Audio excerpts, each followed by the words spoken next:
So hi all mga Mimars, welcome back ulit sa ating YouTube channel. So for today's video and content, i-share ko sa inyo ang impression ko with the Samsung newest foldables. And yes, you heard me right mga Mimars. So we are talking about the Z8 series po ng Samsung. At isa tayo sa maswerteng nakakita or naka-witness kung gaano nga ba kaganda ang bagong Z8 series ng Samsung. So mga magtatanong kung maring magkano ba ang Z8 series ng Samsung. Ayan, nilabas na nila officially po ang presyo. Pero ipa-flash ko din dito sa screen in case na hindi nyo pa nakikita kung magkano ba yung mga Z8 series natin. So meron tayong tatlong bagong phone from Samsung. Samsung?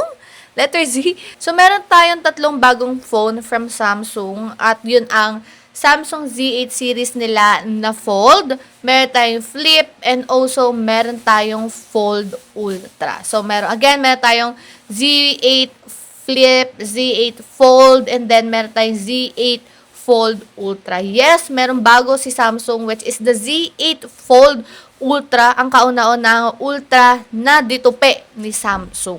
Pero bago ang lahat, bago ko i-share sa inyo yung impression ko with the newest foldable phone ng Samsung, share ko muna sa inyo kung ano ba yung mga bagong kulay na meron sila. So first is the Samsung Z Flip 8. Meron tayong graphite, meron tayong cream, meron tayong pink, and meron silang mint.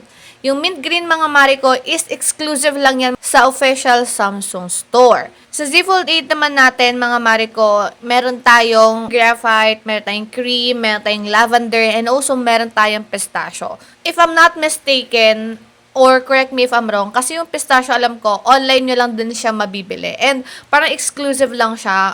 I'm not sure parang official lang na seller ng Samsung yung merong ganitong colorway. And lastly, sa newest na foldable phone ni Samsung, which is the Samsung Z Fold Ultra, or which is the Samsung Z Fold 8 Ultra. Meron din tayong 4 colors. So, meron tayong graphite, meron tayong cream, meron tayong violet shadow, and also meron tayong green shadow. Green shadow, mga Mariko, online nyo lang din ata siya mabibili. So, ano nga bang mga bago sa mga Z8 series natin from Samsung?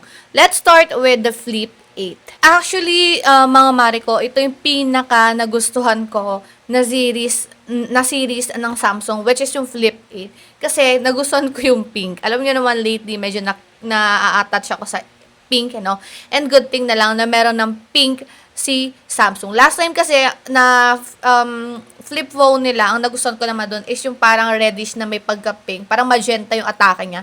Pero this one, sobrang baby pink niya talaga, Mariko. At nagustuhan ko talaga siya. Good thing na lang na nilagyan nila ng parang arc at mas inembose nila para pag hindi siya, mas secured at hindi siya ganun kabilis masira yung kanyang flex. And yun yung unang-una ko talaga tinignan nung nakita ko yung Flip 8. Aside from the pink, tinignan ko talaga yung flexibility ng ating smartphone. Actually, sa camera, wala naman silang pinagbago. Meron lang some sort of features, of course, na soon siguro, if by any chance na magkakaroon tayo ng Flip 8, ayan, i-share ko sa inyo yung difference nilang dalawa. Pero ngayon kasi hindi ko pa siya ma-explain further. Pero nung tinry ko naman siya sa event, actually okay naman po yung kanyang camera. Nagustuhan ko din dito yung enhanced Galaxy AI feature nila. Ang dami nilang actually mga na-add na feature dito ngayon sa bago nating Samsung. Ang haba kasi Samsung Galaxy Z8 series, which is yung Flip 8. Sabihin na natin yung Flip 8. Sige. Dito sa ating Flip 8, sa din napansin ko sa Flip 8 natin is medyo numipis siya.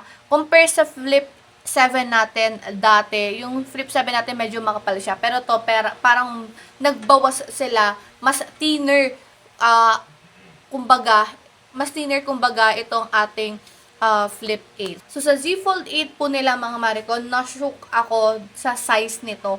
Square na siya. Para siyang actually, alam niyo yung size ng passport? 'Di ba yung passport, pag naka-fold siya ng ganon lang yung size niya. So, basically, from Fold 7, which is yung mahaba nila, mas pinaliit nila. Actually, parang mas maliit pa siya sa 17E, if I'm not mistaken. Yeah, mas maliit pa siya sa 17E. Tama ba? Yeah, parang I think so. Parang mas maliit pa siya sa 17A kasi parang passport size lang talaga siya. Alam niyo sa mga in-stocks na size, parang ganun lang talaga yung size niya mga mare ko. Which is very good din at nagustuhan ko din yung, grabe, alam niyo bang ngayon ko lang talaga medyo na-amaze ako sa Z8 series ngayon ni Samsung kasi ang dami nilang binago at ang daming mga bago na nakaka-catch talaga ng feeling or nakaka-catch ng attention sa mga consumer nila or mga customer nila. Aside from pocket size na siya at alam mo naman natin yung Fold 7 noon ay manipis na. Ito din naman po ay manipis na. So, bukod sa manipis na siya, mas pinaliit pa nila siya. So, square na siya. So, parang mabilis mo na siya. Diba kasi yung malalaking phone, may mga specific lang na bag na hirap. Yung 17 Pro Max nga, hindi ko madaling mailagay kasi nga sobrang laki, di ba? Ang haba niya, ang lapad niya pa. But this one, pag naka-fold na siya, slimmer siya, pocket size lang talaga siya. Pero, kahit na pocket size siya, pag binuksan mo siya, ang laki pa rin po ng screen niya. Disclaimer lang din mga mariko na I'm not a pro po when it comes to reviewing ng mga tech. I'm just sharing you guys my thoughts, my feedback, and also my own experience. Since ako po yung nandun sa event, ako yung nakakita ng cellphone. So, this is just based on my own experience and my thoughts. So, share ko lang sa inyo yung impression ko, pero hindi pa po ito yung full review natin. Okay? So, share ko lang yung mga highlights na nakita ko with the Z8 series po ng Samsung. Kasi mga mariko, pag bibili ako ng isang smartphone, ang una ko talaga tinitignan dyan is yung camera. Next is yung design. And then, the third thing is yung chipset. Kasi hindi naman talaga ako sobrang picky when it comes to chipset. Pero pag chipset ang usapan, so si Flip 8 natin ay meron ng Exynos 2600. Yes, 2600 na po si Flip 8 natin. While si Fold 8 naman natin and si Fold 8 Ultra naman natin, same sila ng chipset, which is Qualcomm Snapdragon 8 Elite Gen 5. So, yun lang naman yung mga napansin ko with the Z8 series. Sana talaga magkaroon tayo ng chance na mas ma-review natin at mas maganda kasi may hands-on. So, hindi ko kasi masyado siyang na-check, to be honest, kasi ang dami ding naguguluhan ako kung ano unahin ko, pupuntahan ko, ko ba yung Flip 8, tapos bigla ko nakita yung Fold 8, lilipatan naman ako, tapos nakita ko na naman yung Fold 8 Ultra. So, parang naguluhan ako at hindi ko talaga na experience ng matagal yung mga flip phone natin and foldable phones from Samsung. Pero huwag kayo mag-alala, hopefully clean natin na ma-review natin yan, hands-on review natin itong mga Samsung flip and also foldable phones. Okay?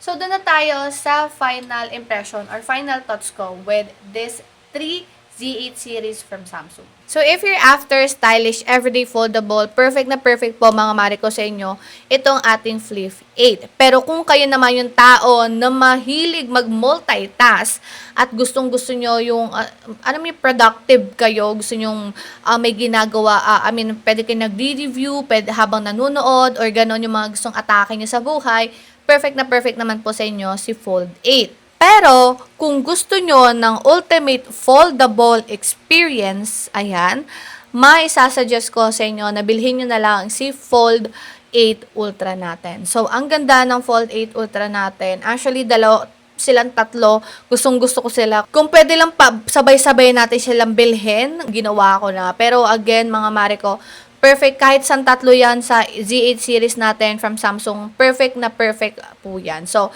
nagmamatter na lang talaga yan kung ano yung mga gusto nyo at hinahanap nyo sa smartphone.